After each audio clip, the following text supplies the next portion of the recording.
Spike is a guy who has flashes of that, and then he goes back to, nah, it's cool. You know, I'm just gonna chain smoke and pickpocket and shoot guns about it, and it makes it that much more frustratingly, beautifully, nuancedly written, because you're like, oh, you literally almost you only understand what your life is when you think you're gonna die, and then you're okay, and you repeat all your own mistakes. Isn't that what everybody does though? Like that's kind of like what we all do, really.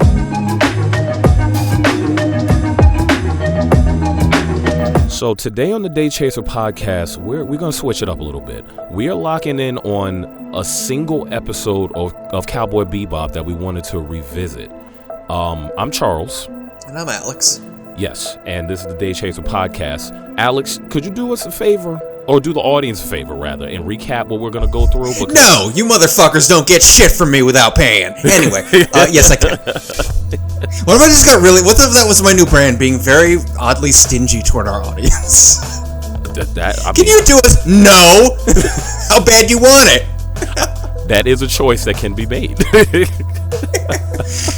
And with the way our society's going, it might be more in line with the world than we would want it to be. My God. It's like the whole podcast, we're like being like soft doms or something, like, but it's just verbal. Jeez. Yeah, let's do it. Yeah. Oh, they took a little break on Day Chaser, and then they kind of retold it where now Alex is a relentless capitalist. All right. I mean, pilot episodes change into series. I guess they know what's best for. You gotta adapt to the time. It's true. It's true. Okay, give us a recap, Alex. Cowboy Bebop, Episode 5, Ballad of Fallen Angels. Our first time seeing Vicious. He gets about 10 minutes of screen time the whole series, and that's how big a deal this is. Spike, they get the call, there's a bounty for Mao Yenrai, but they don't know that Vicious has killed him, and then kidnaps Faye to trick Spike into going after her, I believe. And then this is where we get the epic... Everyone has seen it if you've ever heard the word anime, coughed into reality. The Spike and Vicious in front of the big cathedral stained glass window with the sword and the gun. Spike falls out the window, gets really hurt, but on the way down, gives us a whole lot of plot information about his flashbacks to his life of crime, to Julia, to Vicious, and to what got him to the Bebop in a lot of ways. And I love this episode because I am obsessed with the idea, and this is played out through the whole series, but particularly this is where we start to get hints of that, of the idea that your past will catch up to you. There is no cardio that can outpace, your issues. But also, and there's a kind of compound interest effect of if you don't pay down your shit right away, it will get worse. But also, if you do pay it down when it should be, like that feeling of, oh no, my issues are closing in on me, that means that your body knows you shouldn't be doing this, which means you can achieve peace if you actually step up and do it in a healthy way. It's a good sign that you're tortured almost, because it means that you're not a psychopath and you know that you shouldn't be doing this enough that you could make a difference in your own life. Yeah, that's really interesting. It's kind of like that quote from Watchmen about, what was it? It was something like God is real and he's American. And the whole reason that guy said that on TV, it wasn't because he believed it. It was because if the people watching it felt bad about hearing that statement, it was a sign that they were insane. It was a sign that they were perfectly sane while living in an insane world. So it was like the pain. Yeah, it was like like the pain was a signal that you're on the right path, but you were experiencing a negativity because you were addressing something. Yeah, it's a really interesting idea as you go through life, because no one, as they leave toddlerdom into childhood and into adulthood, no one likes feeling pain. But pain is part of life, and pain, in some ways, is valuable data, because if you feel bad for something, you can interrogate that feeling and go, why do I feel bad? Did I hurt someone? No. Am I hurting myself? Am I doing something that am I out of alignment with my own values? And if you can figure it out, sometimes that pain actually goes away. And so it sucks and it's ever present in a lot of ways, and that's no fun, but it also is telling you how to be your best self if you actually let it guide you and you're open to going, okay, this is a signal, people who just go, you know what? Every day I've ever lived in my entire life has been gunning a solid gold motorcycle across the Vegas Strip emotionally. That fucker is scary because he doesn't care who he harms with that gold motorcycle. I don't even think it's real. I think he's just crazy. Point being, if you're like, I feel bad today, I don't know why, that's almost it is a good sign, because that means that if you go, why do I feel bad, tomorrow you can feel better. Do you think, because I think you make a really interesting point. My perspective on the episode was different, but I want to start by exploring yours. Sure. The thing that stuck out to me most was the way that Jett and Spike's dynamic was very adversarial throughout the episode, and you don't 100% like it's early in the series, in the season, in the series, where you don't 100% realize that Jett cares for Spike almost like a son, but that's when it starts to show itself.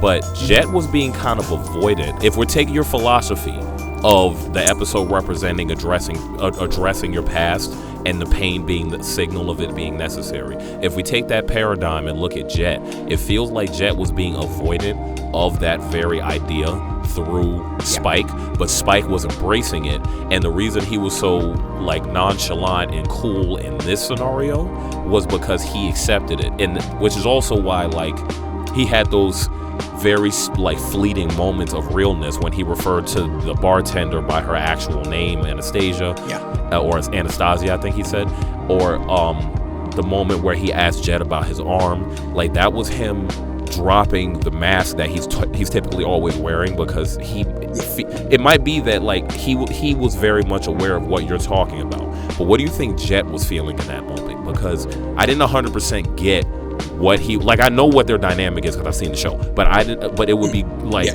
what do you think he was feeling in that moment of the show? So I think if we go with the idea that Jett he's not Spike's dad, but emotionally he is acting like his dad. I think he is doing that thing that sometimes dads do, where they're giving you advice because that's what they would do, that isn't actually going to help you, but they do mean it with the best part of themselves. So he's saying, dude, just let sleeping dogs lie. And he's like, no, I can't. And he's like, you're going to die. He's like, well, sometimes people die figuring shit out. And so him going like, I don't want a new arm, this is my arm, blah, blah, and like being really quiet about it is him sort of saying like, past is the past. And Spike is sort of going like, yeah, but your past runs after you. So what I think is interesting about this episode, like I do think it applies to Spike's whole journey that the past comes back to you. If you don't deal with it properly, it'll come after you and cost more. The thing that's interesting about him is he's not saying this isn't a problem. He's saying like, yep, sometimes you gotta pay off the debts of your past, but he's being way too chill about it in a way that is, I think, in line with his type of avoidance, which is to make everything seem like cowboy shit so he doesn't have to really deal with it. Yeah. So he is ostensibly saying all the shit that I am saying now, but I don't think he's doing it nearly as self-awarely as he thinks he is. So it's really nuanced in a way that you don't often see. Because it would be one thing if we go, oh, he's just trying to run away from Vicious, or things if I kill Vicious, everything is fine. And I think on some level he maybe does. Like I think part of what Vicious represents to him is, and then all this shit won't bother me anymore. Like the trauma will stop, but it won't, because the trauma is permanent. But he is using the language of, you know, paying your debts and blah, blah, blah. But the fact that he's so chill about it, to me, says he hasn't actually processed those things the way they should be. So Jett saying, like, don't go, you're gonna die, the way everyone always tells Spike every time, and he's like, nah, I'm good, you know, is I think Jett's way of, on some level, saying like, if you go back, you should know what it actually means, like in the way that I'm saying it. Mm-hmm. But also, Jett's probably just going like, well, I don't know why it has to be that big of a deal. We got shit to do, Spike. And so, I think it's probably the latter. It's probably just him going like, the past is the past. Let's just drive forward, in a way that wouldn't help Spike deal with his issues. But I also think that Spike is claiming to deal with his issues in a way that won't actually fix shit. Even though he thinks it will, and he's using kind of a lot of the terms of what it sounds like self-awareness are like, but he's actually, there's kind of a coolness removed from him actually dealing with the damage. Well, with him treading into his past the way he is, it's something that happens to a lot of people where they feel like they need to make a change in life, but the journey to make that change necessitates them revisiting old versions of themselves. What happens is that those versions of themselves come back in a way that makes the new one dissolve and makes them sometimes feel more vulnerable. I feel like those moments, like the Anastasia moment or the asking Jett about his arm moment, those were moments of dissolve, like a little bit of his past self escaping through the shell that he built around his present, in a way, because he is going back to address some of these things, and it's like it's doing the him like the scene where he actually falls out of the church window, the stained glass window, is symbolic of him kind of cracking, like who he has become, cracking under the pressure of who he was. And then the look in his eyes, he falls through the air, accepting the idea that he's about to die. It kind of feels like he's accepting what his past was cannot be changed. However, what his present is something totally different. But at the same time, he's not really accepting his present. He just accepted that his past is what it was. Yeah, and I think the extra beautiful part about just the way Cowboy Bebop plays out. So Spike Spiegel is my favorite example of plot armor being used as part of character arc, because this man cannot die until the day he has to die, right? Yeah. So when you see him fall out of that window and just going like, yep, this is it, you see the self-awareness that I'm talking about right now. And then he lives and goes back to his old pattern. So, like, there'd be no more show if he learned the lesson on the way down, even if he lived. But point being, I think that, like, Spike is a guy who has flashes of that, and then he goes back to, nah, it's cool. You know, I'm just gonna chain smoke and pickpocket and shoot guns about it. And it makes it that much more frustratingly, beautifully, nuancedly written, because you're like, oh, you literally almost when you only understand what your life is when you think you're gonna die, and then you're okay and you repeat all your own mistakes. Isn't that what everybody does though? Like that's kind of like what we all do, really. Like sometimes things like sometimes the ego is in the way all the time, because every day we live our lives with our stories in ourselves being constantly reinforced by the environment. Yep. And then we over-identify with these things that might not be true, and then when something in life punches you in the face hard enough, then you start to reassess. But everyone's got a plan until you get punched in the face, and then, but what they don't tell you is, if you live through the punch in the face, sometimes you're like, well, maybe the plan had some points, and you keep clinging to the plan until you get punched again. Yeah, it's like, right? Yeah, that's crazy. That does happen. Like, I observed that recently, like looking at funerals and stuff like that. When people, like when the death in the family happens, people will start doing all these changes that they needed to make a long time ago, irrespective of this death. And then as the grieving starts to wind down, then their nonsense comes back, their ego comes back. And it goes from, we're everybody's family, we need to, you know, for example, like you know, let's say the thing that happened at the funeral was everybody got together, and then everyone's like, we need to stay in touch, we need to do this and that, we're gonna do this, like maybe the siblings or cousins you didn't speak to forever, and then you legitimately try for like 3 weeks, and then the feeling of that moment goes away, and then you go back to how you thought before that. That's almost exactly what happened to Spike at the end of the episode. He went through all this stuff, passed out for he was in a 3-day coma, woke up, basically every bone in his body was broken, and then the second he sees Faye, he cracks a joke about her singing out of tune. Yeah. It's easy to be self-aware when you are in so much emotional pain that anything but awareness is impossible. When you are grieving with a group of people and you go, oh my God, we're all in this together. But when that pain goes away, now you have a choice. Do you continue forward with the knowledge that grief showed you? Or do you then put your shades back up and go, nah, I was having a bad day? And ideally you pick the first one, because again, grief sucks, but it is on some level data that it can show you who you are, or what you need to change, or what you need to hold on to, you know, a lot of stuff. But it is then your job to apply that information. It's like we say in Jeet Kune Do, knowing is not enough, we have to apply. Because if you know a whole bunch of shit, and then you say, yeah, I know how to be self-aware, but then you don't live your life with any self-awareness. No, you don't. You just know that you should, and there's a big difference. And so when you have, when everyone feels like they have a knife in their heart because they've all had to come together for a sad reason, they can go, it's time things change in this group and blah, blah, blah. But when they all feel better, if they all go back to the unhealthy stuff, that just means they were afraid of what the grief showed them.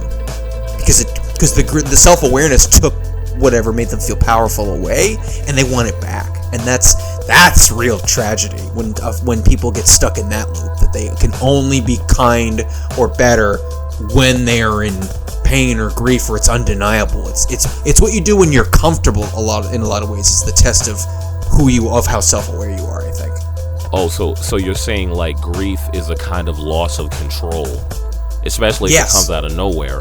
And then when you're in that incredibly raw and vulnerable state, a lot of people go back to what they were doing before because they're grasping for their control over their sense of identity again.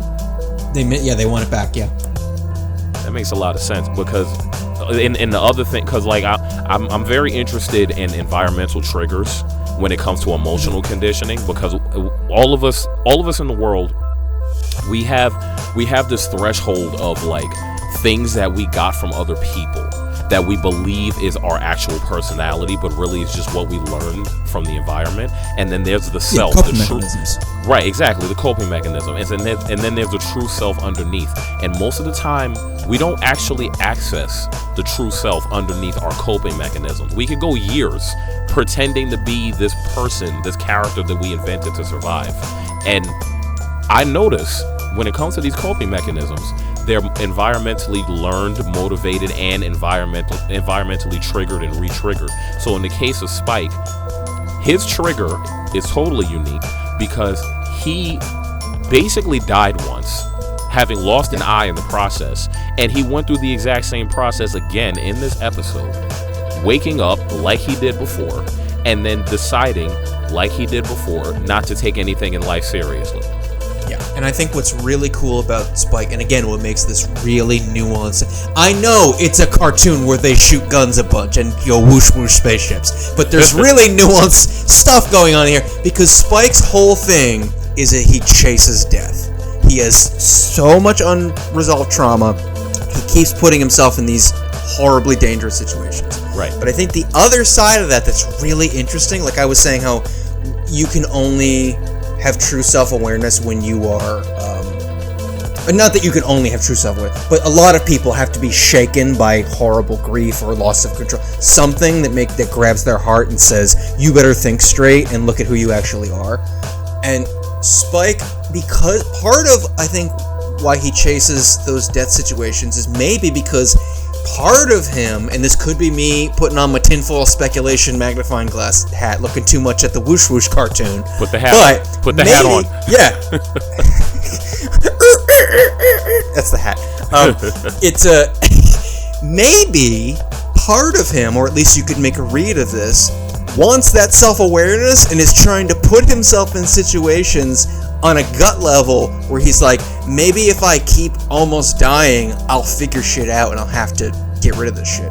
Now, I don't think he's consciously thinking that. I think a lot of the emotional stuff that we're talking about isn't quite what he's going through, but is very relevant to what he is going through in terms of extrapolating this out to other people's behavior and many people.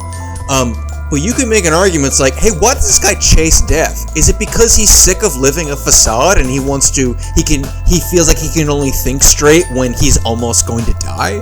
That to me would almost be like it's a self-destructive impulse, but it's also a self-constructive impulse in some ways. It's like, okay, if I can just think straight, but I can only think straight when the plane is going down. You're like, okay, bud, I don't know if it's going to help, but I love that you want that. Like, I love that you want to maybe get over this hurdle, and the tragedy of him is, spoiler alert, he does, but in a way that actually does kill him. And I think that's really, the thing that's really cool, like I said about Spike Spiegel, it's really, really cool, is he can't die until the day comes where he has to.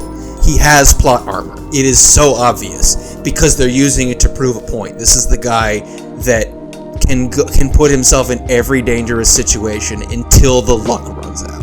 Right. And I think that there's so much going on there. And again, like I said, this isn't a one-to-one, but just in things that it can bring up to speak about how people avoid their problems or sometimes rush into their problems because sometimes it feels like a version of confronting it, even if it's the unhealthy version. But that impulse to confront your problems is a misguided, healthy impulse. There's so much going on there that I think is interesting to talk about from the journey of this man who has a green afro and goes whoosh whoosh and shoots guns. So I think you make a very good point about him chasing death, though. Can I take the hat off now?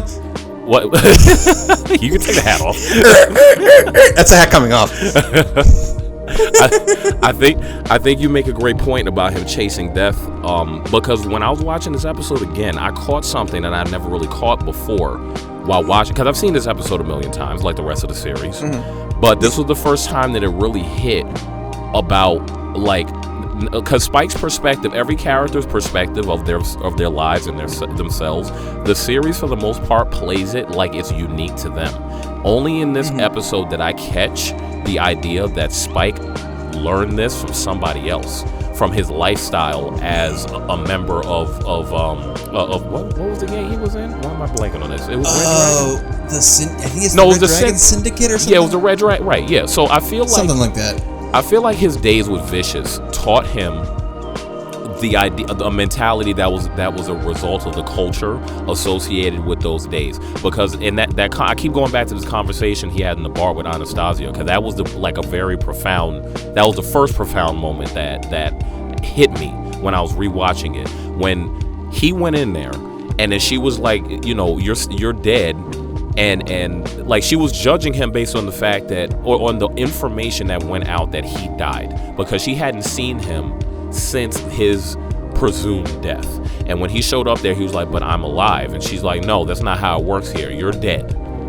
Yeah. And in my mind, I'm like, okay, that's the show saying there's an entire culture built around a perspective of life itself relative to how these gangsters and assassins lived it. So when you're declared dead and everyone agrees on it, you might as well just not have a life at all. And Spike carries that all the way to the end of the series, because by the end of the series, everybody has their arc. Jett has an arc, Faye has an arc, everybody has their arc. Even Ein arced, because Ein went from kind of a surly loner genius dog to following Ed around and trust and allowing himself to be a pet as opposed to, you know, a genetically enhanced super being. I'm trying really hard to not make a bark arc joke right now. So value my restraint as a co-host. but yeah, so like that hit me pretty hard when I rewatched it today, because it was like Spike is just like us. He's a byproduct of things that happen to him in a much simpler way than it seems, which is hard, because it's like you look at Spike and like you never really meet anybody that cool in real life, so you assume whatever he went through had to be very unique, and in many ways it is, but the emotional processing, it was actually very common. Yeah, and one quick thing I want to say before I comment on that. Yeah. You're saying like you might as well be dead. He's learned this from other people. He's absorbed this sort of assassin code. What is the big line from the finale? I'm not going there to die. I want to go see if I'm really alive. Yeah. This literally plays out all the way through his arc. And he means it a little differently, but that is part of this thing, is that Spike left the Mafia. The Mafia never really left Spike because it traumatized him so bad. Yeah. And what was the thing you said right before that? I was going to say something about it. I was just okay. So I said the thing about Anastasia considering him dead because of the culture they both belong to. Mm-hmm. And then the whole thing about them having arcs, and then how everybody had an arc. Everybody completed an arc and changed into a totally different person by the end, but Spike could not let his trauma go. Yeah, and I think what's interesting, and like, we haven't talked about Vicious too much, but this is the part where we see that Vicious is this It Follows monster that follows him around and just kind of goes in his direction and will not stop. Why do they hate each other? Because Spike said, I'm leaving because I'm better than this. Not in an arrogant way, necessarily, but in a like, this is fucked. And Vicious is mad that the way of life was questioned. He's mad that Spike rejected the coping mechanism, or the culture that this is the rules. We kill people, and that's it. Vicious in many ways is the logic. You know, they say like Trump isn't the disease, he's the symptom. This is where all this shit was going. So of course it's really flagrant and bad, but like we shouldn't be that surprised. Yep. That's Vicious. They're like, we have a code, and he's like, but what if we didn't have a code and I just killed anyone we're already murderers. Like, Vicious is on some level, I think, angry that the whole, because to Vicious, it's not about like the honor of the hitman, whatever. It's the like law of the jungle, like kill or be killed kind of a thing. He's taken to its logical extreme, which is why he takes out Mao and why they're afraid of him, because he is willing to bring this shit farther than even they were willing to. And he is, I think it's spelled out pretty good, but it always has been my extra headcanon gleaned from that. He hates Spike because how dare Spike reject that we should be killing people. He's angry because Spike said, I don't want to be like you.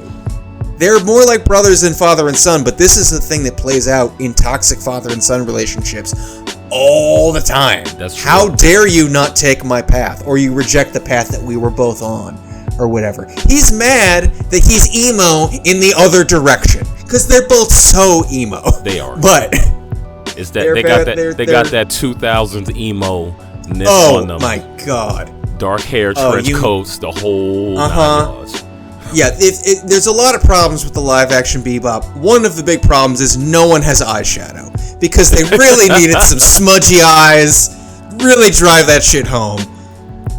Yeah, you know what's interesting? Because you mentioning Vicious, you kind of made me realize something, which leads me to the thing that the conclusion I came to about the episode. Vicious does secretly have an arc. The series kind of plays like he doesn't have an arc. It treats him like he's a specter. I think he actually might have an arc, and I think this is what it is. All of the members of Bebop are all afraid of change. That's the whole theme of the show. Is people who are struggling to accept the present because they're afraid of changing from the thing in the past that defined them most. Vicious, if he was a crew member on Bebop, he would have fit in with the other five. But the difference is that if he was a crew member on the ship, he would have killed everybody else, because he's running. The vibe would definitely be different. They'd be like, hey, we got the snacks, we got the movie, and he's not blinking. Great. Right. Cool. At those scenes where the snacks in the movie and everything, Vicious would have flipped out and murdered everybody, because he's running from the past harder than everyone else. Because when you look at the beginning of this episode, it's a bunch of crime syndicates and factions trying to create a truce. Vicious, literally, he killed the He can't handle the impulse of peace being in the room. Right. He's like, we're murderers. We murder. I will murder any murderer who wants to stop murdering.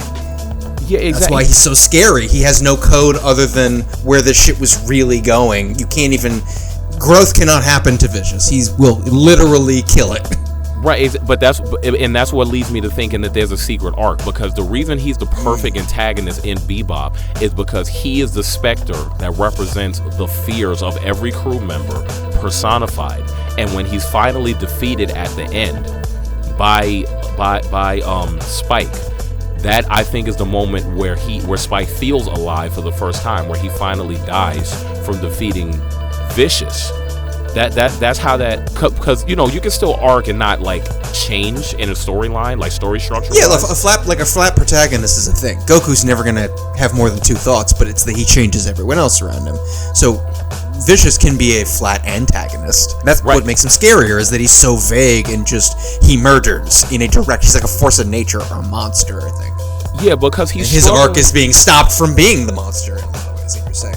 Yeah, because he's struggling. Because you compared Vicious to Trump just recently, and I think that's accurate. But I think if you went even further, Vicious is probably closer to the personification of what the MAGA party is. Because the MAGA party, they're going through what I have heard online, this beautiful notion of an extinction burst, where all of the bigoted ideas that were keeping white supremacy alive all of these years, it's fizzling out. The generations are starting to reject this stuff. The media was very segregated in the 90s, and as the time goes on, it's getting farther and farther desegregated.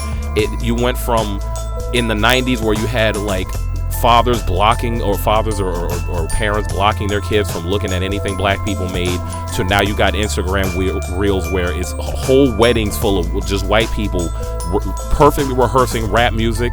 And then now, and people aren't seeing this, like I've noticed this, you got a bunch of black people who are going on a metal wave.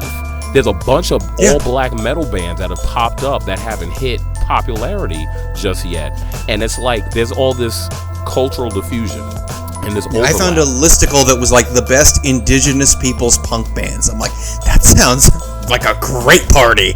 I want to go to that festival. Fuck Warped Tour.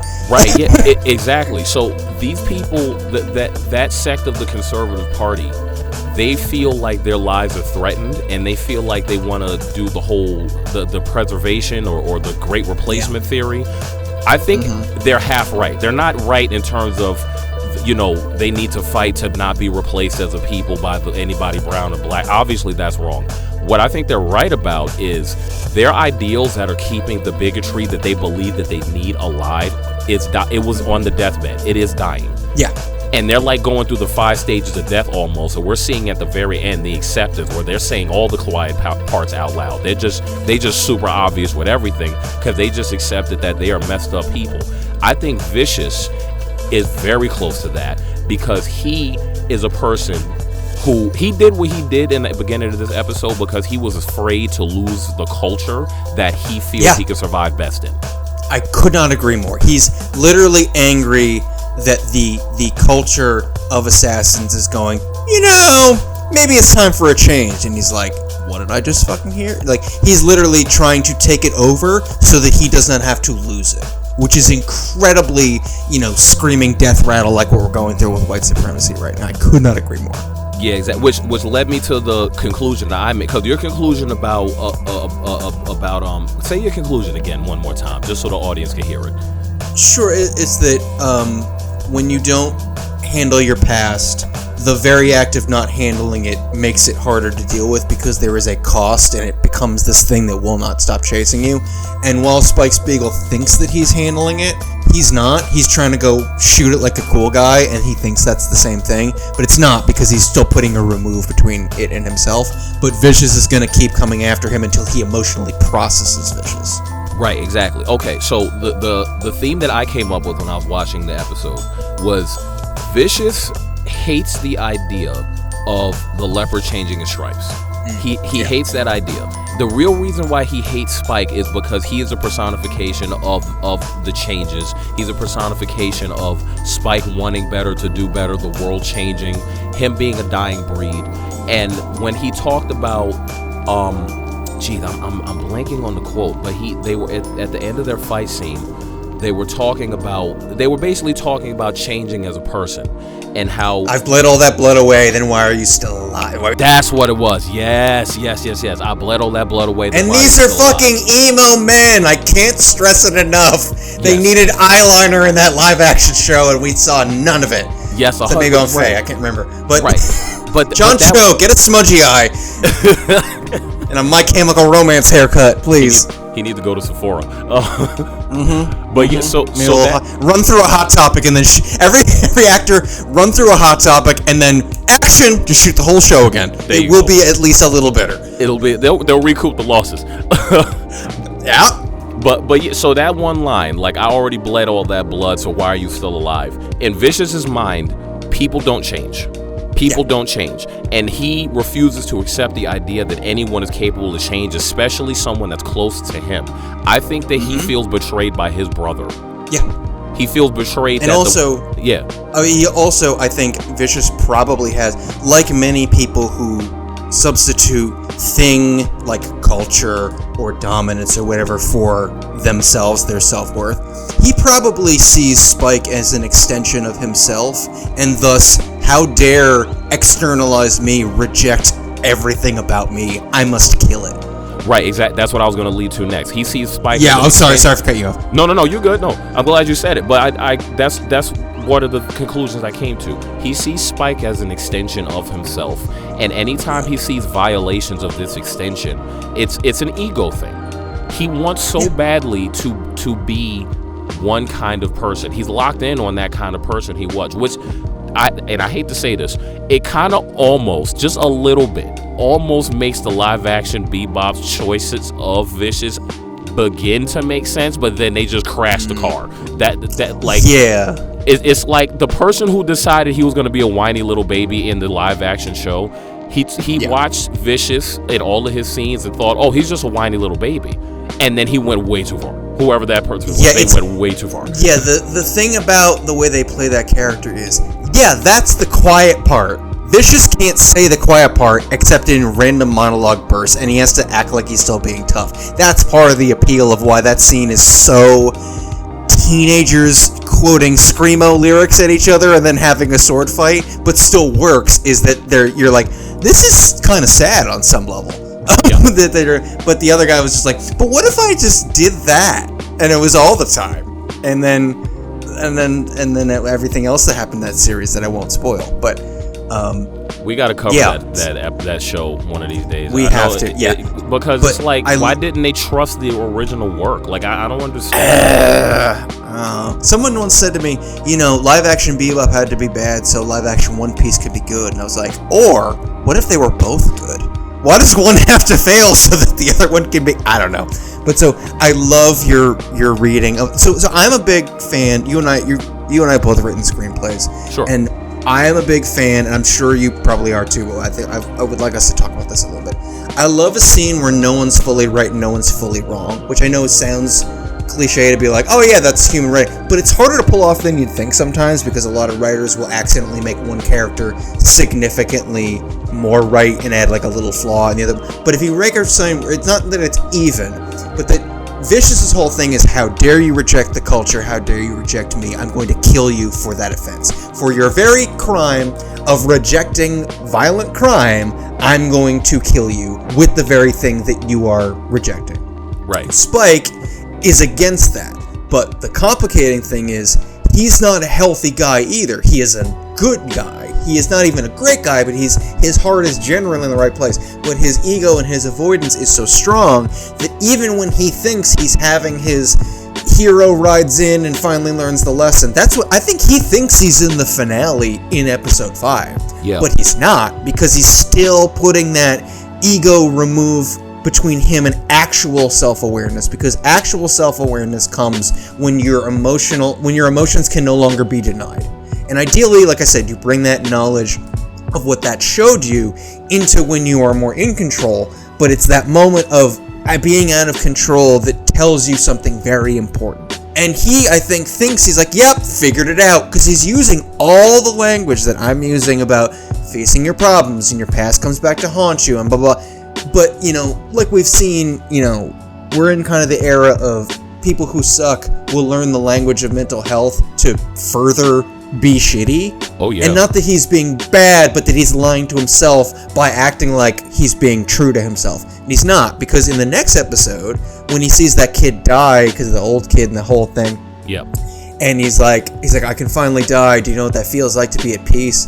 And he says, as if, and he does a cool bang with the harmonica, and you're like, oh, he's still in a fucking Clint Eastwood movie in his brain. He don't get it yet. No. Even if he thinks he does in the last episode. Yeah. But that's why we gotta have 21 more episodes with him where it becomes undeniable that he actually has to learn the lesson this time. And I think that's what makes him such a cool character, is he is in many ways a very repetitive character. He can't die, he's always cool, but it's the getting so close and it's not even getting closer and closer to the truth. It's getting closer and closer to the moment where the truth is undeniable and everything has to change all at once. That's why the finale is so powerful, is he is in many ways a flat protagonist until he changes right quickly, because there's no other option. And that's what makes it so dynamic, is that they make you wait until the two-parter 25 and 26, but he doesn't even know he's doing that. He thinks he's got it figured out. But thinking you have it figured out and thinking you're self-aware, and thinking you face lack of self-control to the point where you've learned your lessons and actually doing them are two very different things, even if they are worded the same way. And I think that's so interesting. It's almost, because speaking in the veins of screenplays, because I definitely agree with the dynamism of having two like an antagonist and a protagonist, and they're both a little bit right and a little bit wrong, because they both are kind of unhealthy. Spike, in that same vein, Spike comes off like an action movie character that's had too many sequels, but finally he has hit a sequel that's based in a world that's too real for his plot armor nonsense, which is why his plot armor is incomplete, because most cases of plot armor is no injuries. Spike he gets hurt, he just doesn't die. He just doesn't die, so it's but he gets very comically completely injured. You're like, what, really? Fall out a window? You're okay? All right. Bandages. Right. So it's like the world is like if the world was a character that could speak, kind of like in Space Dandy where they had the narrator. If Cowboy Bebop had a Space Dandy as a narrator, then the narrator probably would have said, "We gave you a chance this time. You need to accept your life without having to take it.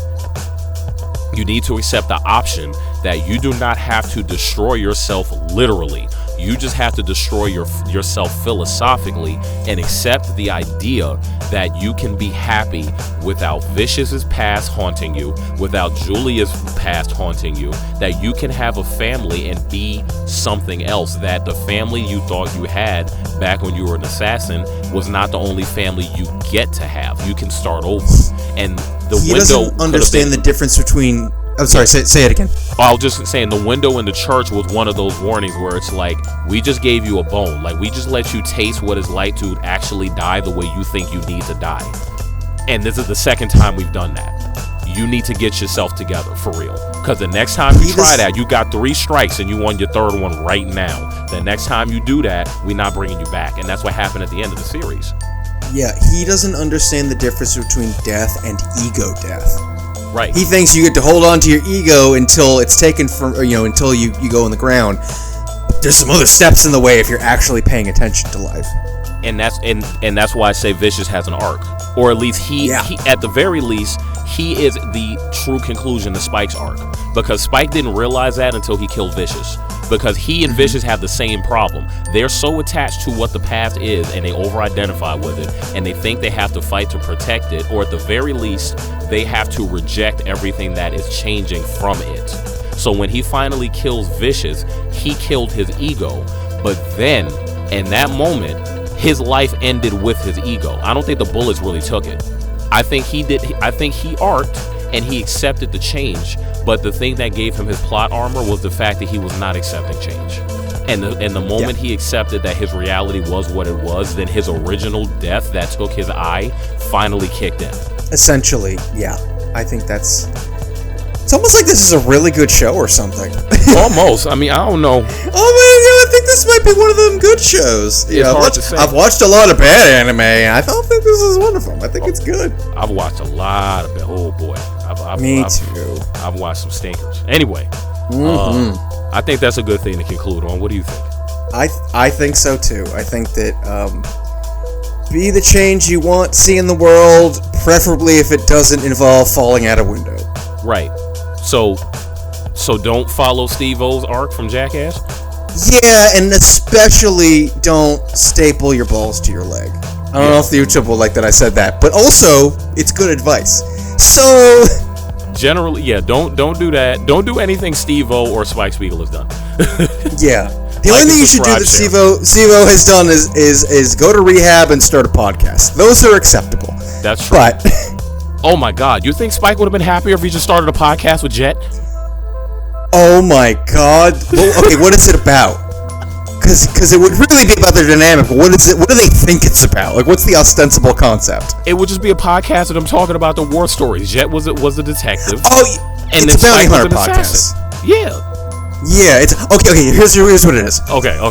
They think they're doing a podcast about bounty hunter shit. Right. But they also, because they even to the end of the story, do not talk about this shit in front of each other.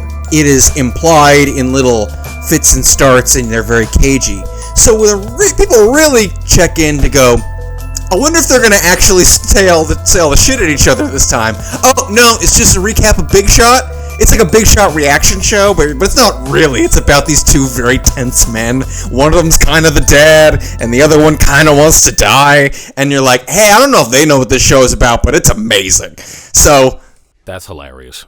I can't stop sending it money. I just want them to do it forever. It's that Fry meme. It's like, shut up and take my money. Oh my God. Okay. All right. Like and subscribe. Share this video. Bye.